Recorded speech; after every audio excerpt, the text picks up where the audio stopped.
Well, thanks so much for staying with Morning Live. Now, Accountability Now's Director Paul Hoffman says he's yet to hear from the country's law enforcement agencies as well as the Public Protector's Office. And this, of course, in relation to the finalisation of an investigation into that 500 million rand property deal relating to now Minister Bheki Cele, who was then the National Commissioner of Police.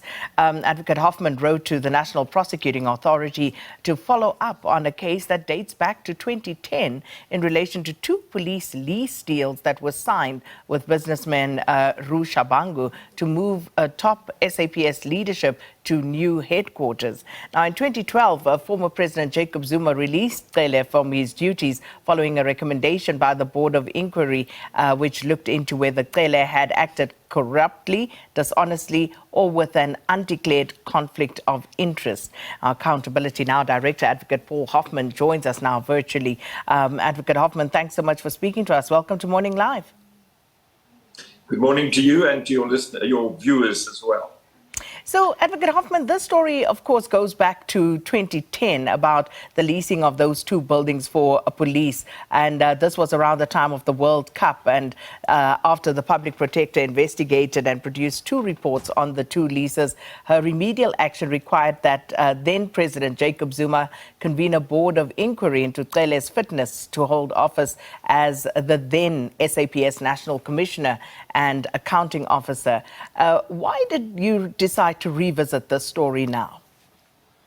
Well, the revisitation of the story now relates to the non-fulfillment of the recommendations, not only by the Public Protector in the two reports that you've referred to already, but also to the recommendations of the Malloy Board of Inquiry, which was the late Justice Jake Malloy, Anthea Platt of the Johannesburg Bar, and Justice Madlanga, now of the Constitutional Court, then of the Johannesburg Bar. The findings that interest us are that there was a recommendation by that board that the appropriate authorities investigate corrupt activities in those two leases, which were negotiated at 3 times the going rate for rentals of buildings of the kind in question. So what happened was that the National Director of Public Prosecutions, who was out of the country when all of these things happened back in World Cup soccer time, referred the matter to Hermione Cronje in her capacity as head of the investigating directorate, and Accountability Now made a lot of documentation available to Advocate Cronje to enable her to look into the matter and decide whether there should be an investigation or a prosecution. Well, unfortunately, very little was done. In fact, I think nothing was done while Hermione Cronje was the head of the ID. She is no longer the head of the ID, and when new leadership in the form of Advocate Andrea Johnson appeared, we got in touch with her, and we thought that we were getting a breath of fresh air because emails were answered. She undertook to come back to us once she had got on top of the matter. She didn't keep her undertakings. We had to eventually report the lack of progress with the matter to the Public Protector on the basis that the file was not being administered to the standard that one expects from the investigating directorate of the National Prosecuting Authority. And eventually, Johnson came to the conclusion that further investigation was required in the matter because it had previously been put to bed by the serious commercial crimes unit of the NPA in Pretoria. So her idea was that the further investigation should be done by the Hawks and not by the investigating directorate. We had a problem with that because the Hawks actually answer to the Minister of Police, and he is the subject matter of this investigation. We thought it would be far more sensible for the investigators in the employ of the National Prosecuting Authority, who do not report to the Minister of Police, to be involved in the matter. And that is where it sits at the moment. I understand that the Hawks do have a live docket in the matter, but we've had no progress report from the Hawks, and the public protector is considering the question of whether it's not the correct way to pursue the matter by sending it off to the Hawks for further investigation. Now, as indicated, Advocate Hoffman, this matter dates back to 2010. And according to that communication addressed to you by the NPA, it also states the late Advocate Nkuna declined to prosecute. Now, just in looking at the reasons for that particular decision, are you able to fill us in on that? Yes, as far as I can see, the late prosecutor was not satisfied that the docket had been properly investigated by the Hawks. And that is not surprising when you take into account that certainly at all material times since 2018, the Hawks have as their boss the Minister of Police, who is also a potential accused in the matter.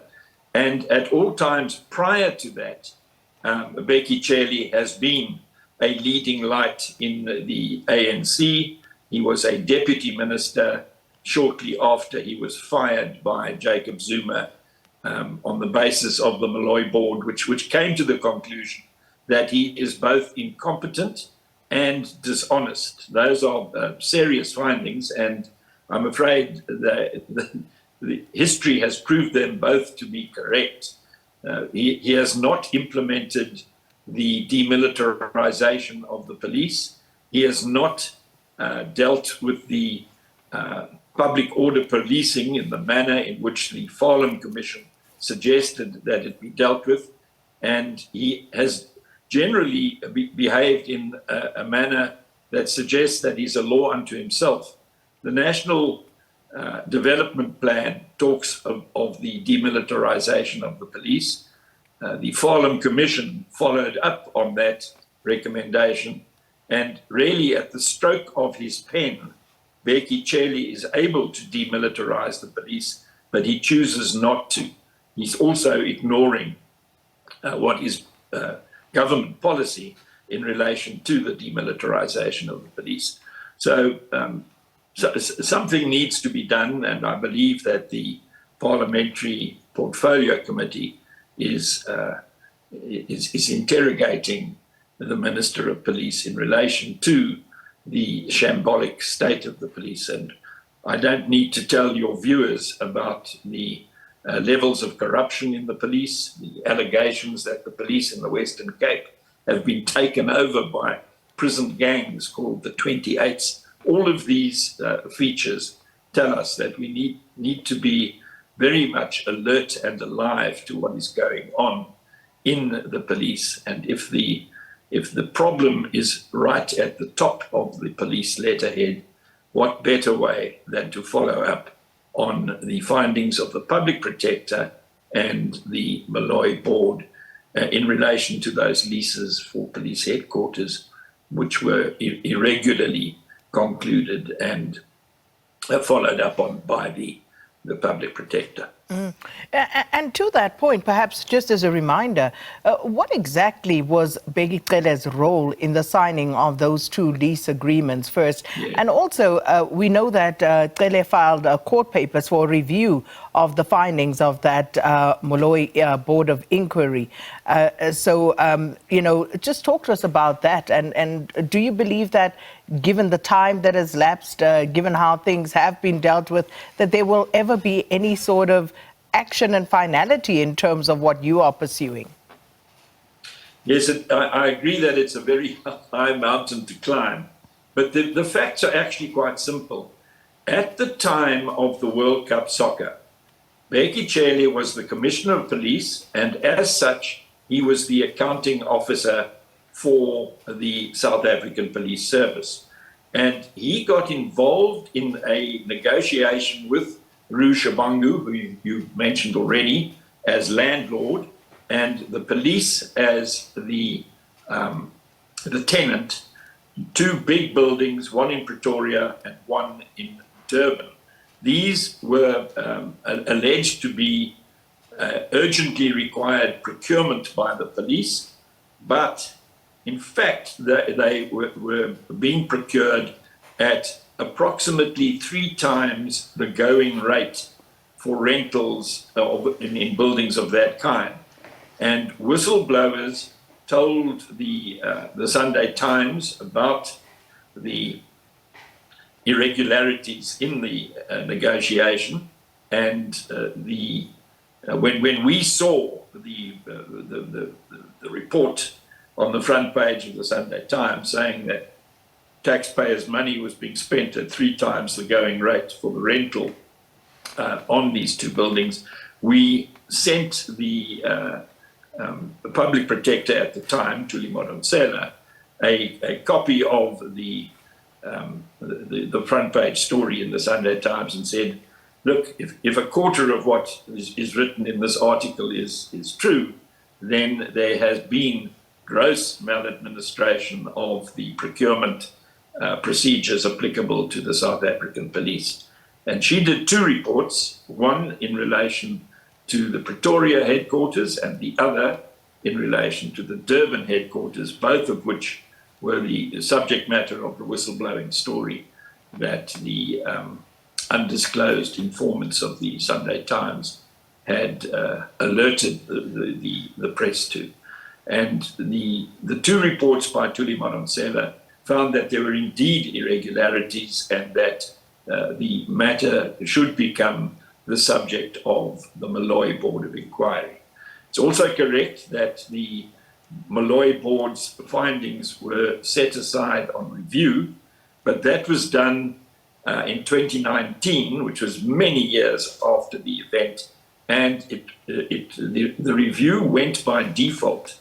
We've never been able to find out why nobody defended the Malloy Board's findings, and in any event, there was no finding of corruption in that report.